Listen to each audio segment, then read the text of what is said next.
শুভবর্ষ আবার ভুল বাউন্ডুলা ফ্যামিলিতে আবার একজন শুরু করলো শুভ নববর্ষকে দিয়ে শুভবর্ষ। Good afternoon. হ্যাঁ কথা বলতে বাউন্ডুলা ফ্যামিলি এখন 1:15 এখন আমার ব্লগ স্টার্ট হলো। আজকে আমার বাড়ি ভর্তি লোকজন, চলো দেখো সবাই আনন্দ করতে এসছে আমার বাড়িতে। আর এদিকে আমার চা পার্টি চলছে, চা টা খাওয়া হয়ে গেল সব মিলেমিশে নতুন আবার আস্তে আস্তে বল আস্তে আস্তে বল। হ্যাঁ নতুন বছরে শুভকামনা দাও আমাদের, শুভকামনা। হ্যাঁ আর কিছু না, এরকম ভালোবাসা সব বছরই থাকো। ঠিক আছে তুমি সবার সঙ্গে তাহলে তো নতুন বছরে হবে।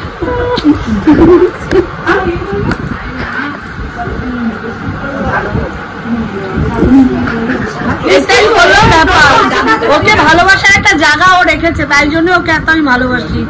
আজকে এদের সাথে আমার ঘরে ঘরে রিলেশন না, অনেক দিনকার মনের মধ্যে ওদের মধ্যে আমার সঙ্গে ইয়ে থাকে। পাগল বলতে নেই, সব পাগল আছে, কেউ বেশি কেউ উল্টো, সংসারটা চলবে না মানে এটা মনে রাখি। মানে সকাল মায়ের বাবার জন্য রান্না করে রেখে গেছে ভাত, ডিমের ঝোল আর ডাল, লাউ ঘন্ট, এই হলো নববর্ষের খাবার বানিয়েছে। যাই হোক ওটা আজকে নিরামিষ বলে ঠিক আছে। মায়ের জন্য ভাত বসিয়ে চলে গেছে, মায়ের ভাতের অবস্থা এই।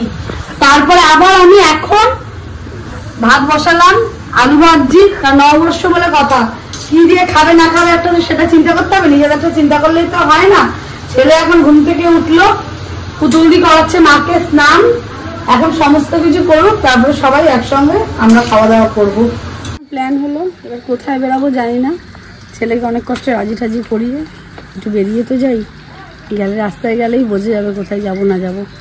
যাই হোক দেখি, এই যে ছেলে যাচ্ছে গাড়ি বের করতে, আমি আর ছেলেই যাবো আজকে। মায়ের শরীরটা ভালো না বলে তাড়াতাড়ি বিকেল বিকেল মানে সন্ধ্যা চলে আসবো, যাই একটু ঘুরে তো আসি, তারপরে দেখা যাবে। যেখানে যাবো সেখানেই ক্যামেরা অন হবে। ব্যারাকপুর বিখ্যাত দাদা বৌদির অবস্থা আজকে কিছুটা এইরকম, জানি না জানিস আছে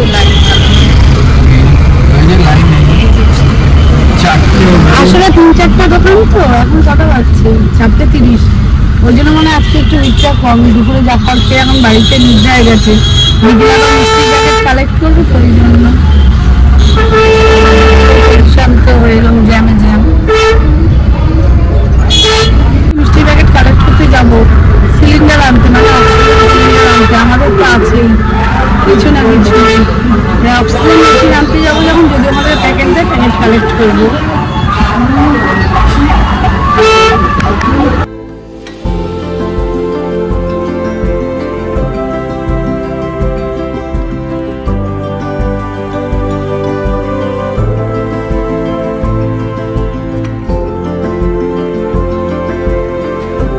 এসেছি আমরা পরেশনাথ মন্দিরে, যেখানে এত সুন্দর মনে হচ্ছে যেন প্যান্ডেল করা রয়েছে।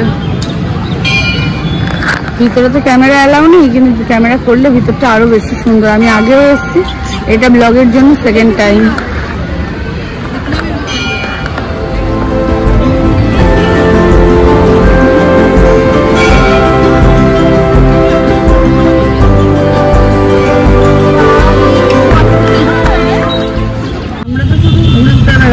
আর এইদিকে উত্তর অঞ্চলে কি হারে হালখাতার জ্যাম বা ভিড় ভাট্টা, রাস্তার অবস্থা কিছুটা এইরকম।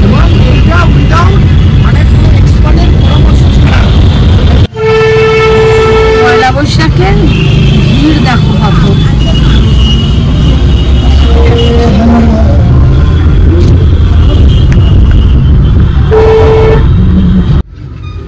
পয়লা বৈশাখ বলতে এতটা ভিড় হয় রাস্তাটা আমি বুঝতেও পারিনি।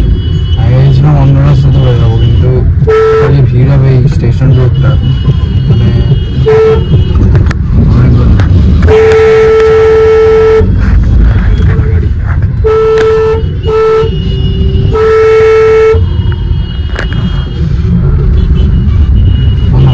ছেলে ভোসাতে আসার পরে বললো আমি আর কিছু খাবো না বাড়ি গিয়ে। সেই অনুযায়ী আমি বাবাকে বলে দিলাম, বাবা রুটি টুটি এনো না, আমি কিছু খেতে পারছি না, আমি সমানে জল খাচ্ছি।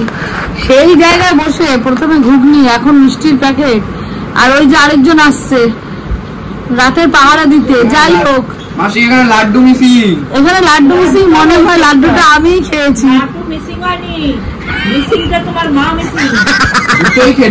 একটা খেয়েছি তো, তুই ওইটারটা খেয়েছিস তাই।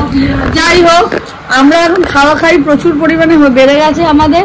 দাঁড়া দাঁড়া দিচ্ছি, তোকে দিতে হবে।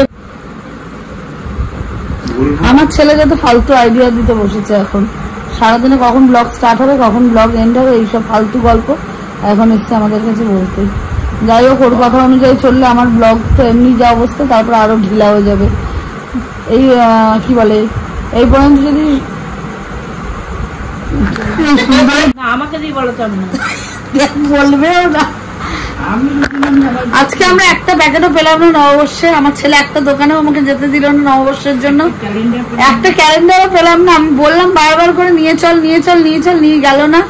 যাই হোক, আমাকে কতবার করে ওই দাদা বলেছিল ব্যারাকপুরের যে আসবেন বোধ, আমিও বললাম রাত্রিবেলায় আসবো, দোকান যখন ফাঁকা থাকবে তখন হ্যাঁ হ্যাঁ আসবেন যখন ইচ্ছা।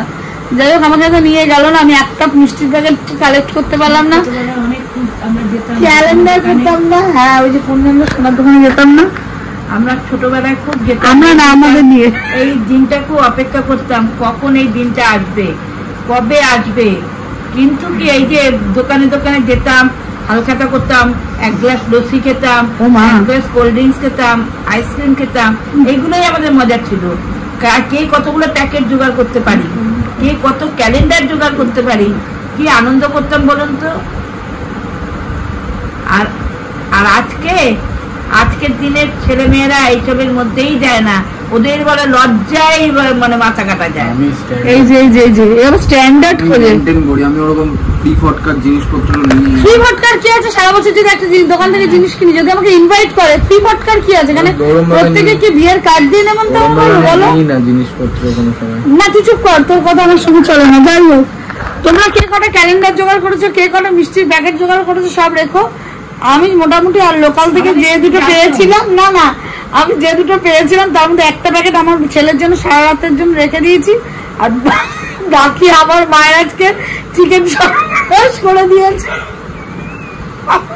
চিকেনের সর্বনাশ করে দিয়েছে।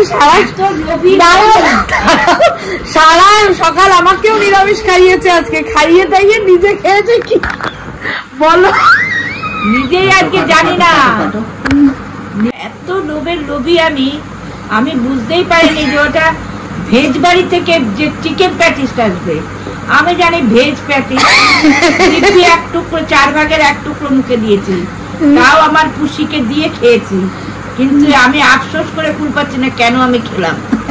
আমি হাসপাতালে 2 দিন অন্তর অন্তর হাসপাতালে যাই, তবু আমি গিয়ে ভেজ খাই, কিন্তু আজকে আমি বুঝতেই পারিনি ওটা কি জিনিস। পরে আমার মেয়ে বলছে, তুমি কি প্যাটিস খেয়েছো মা?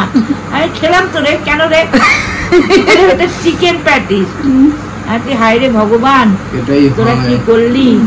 আমার নাতিও হাসছে, বড় নাতি। এটাই হয় যখন লোভ সামলাতে পারে না। লোভ সামলানো না, আজকে আমাদেরকে পয়লা বৈশাখের দিনকে খাবো না খাবো না, আমি আজকে বিরিয়ানি করি না, খাবো না খাবো না, ঠেলা আজকে খেয়ে নিয়েছে উনি একাই চিকেন বিরিয়ানি। এখন কি আফসোস লাগছে, আমার নাতি বলেছিল মাম্মি বিরিয়ানি করো, যেই শুনেছি দিদা খাবে না, বলছে থাক আজকে করতে হবে না, কালকে করো। বলেন না, এটা একটা লজ্জার ব্যাপার। আমার জিজ্ঞেস করুন সবাই কিরম মঙ্গলবার মেনে চললো। আপনারা মঙ্গলবার মেনেছেন তো? আমার দুঃখের কথা কি বলবো, আর তোমার সব চিকেন কাণ্ড করে দিয়েছে, আর সব নিজেই সত্যি কথা রিভিল করে দিল। এই পর্যন্ত যদি ব্লগটা ভালো লেগে থাকে, do like, comment, share and subscribe. আজকের মতো গুড নাইট।